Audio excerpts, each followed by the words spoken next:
2 a.m. A sound from downstairs, not the house settling. A door. Your body already knows where to go. The smallest room, the closet, the one place that feels invisible. That instinct has a name, and in most homes, it's about to walk you straight into the wrong room. This isn't a rare scenario built for shock value. Federal crime data shows someone is home in nearly 3 out of every 10 household burglaries. Not empty houses, occupied ones, with people making split-second decisions in the dark. And those decisions happen fast. Most break-ins are over in under 10 minutes. That's not enough time to think clearly. It's barely enough time to react, which means the room you'd run to isn't the one you'll carefully choose in the moment.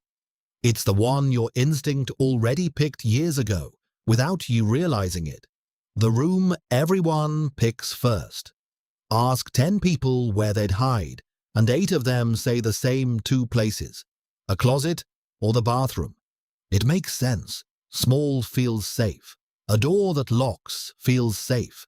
Being out of sight feels safe. Here's what that instinct doesn't account for. The average interior door in an American home, bedroom, bathroom, closet, is hollow core.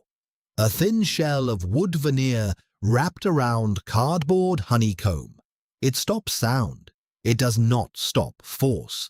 The lock on that bathroom door wasn't built to stop a person. It was built to stop your kid brother from walking in on you. And a closet has something worse than a weak door. It has one way in and no way out. You're not hiding. You're storing yourself somewhere convenient to be found. What actually keeps you alive?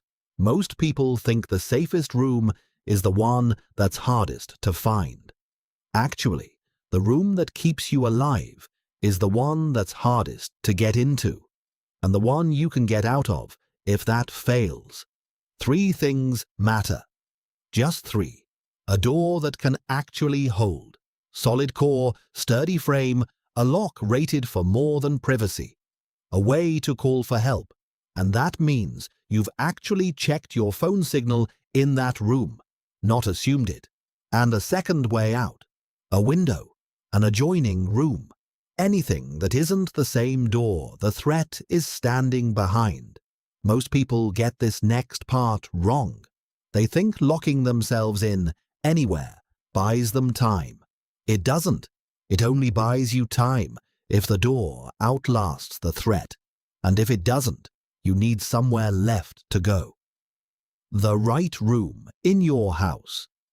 For most homes, that room already exists. It's usually the primary bedroom. It's central to where you sleep, so you're not sprinting across the house in the dark. Most versions have an exterior wall, which means an actual window, a real second exit. And unlike a closet, there's room to move, to think, to keep a phone against your ear. The fix isn't renovation. It's usually 3 things: a solid core door, or a steel-reinforced frame, long screws in the hinges and strike plate so the frame doesn't just rip out of the wall, and confirming, tonight, that your phone actually gets signal from inside that room with the door shut. That's it. That's the room. Now picture the version most people don't plan for. The power is out. It's been out for hours. No lights, no working alarm system, no charged phone at full signal.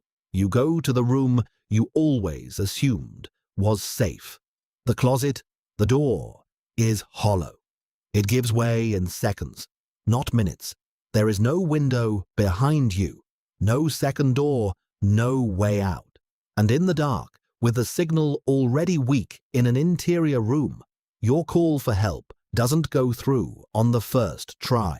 The room you trusted for years was never tested until the one night it had to work. And it failed on every count that mattered. You can fix this tonight before you ever need it. First, knuckle test every bedroom door in your house. A hollow sound means a hollow door. Replace it or add a solid core option for the room you'd actually use. Second, stand in that room, close the door, and check your phone signal. If it's weak, that's not your safe room. Find one where it isn't. Third, confirm there's a second way out, a window that opens, an adjoining space, something that isn't the door you just walked through. Fourth, tell everyone in your house which room it is, out loud, tonight. A safe room nobody knows about isn't a plan. It's a guess. Now you know why the room you choose is usually the wrong one.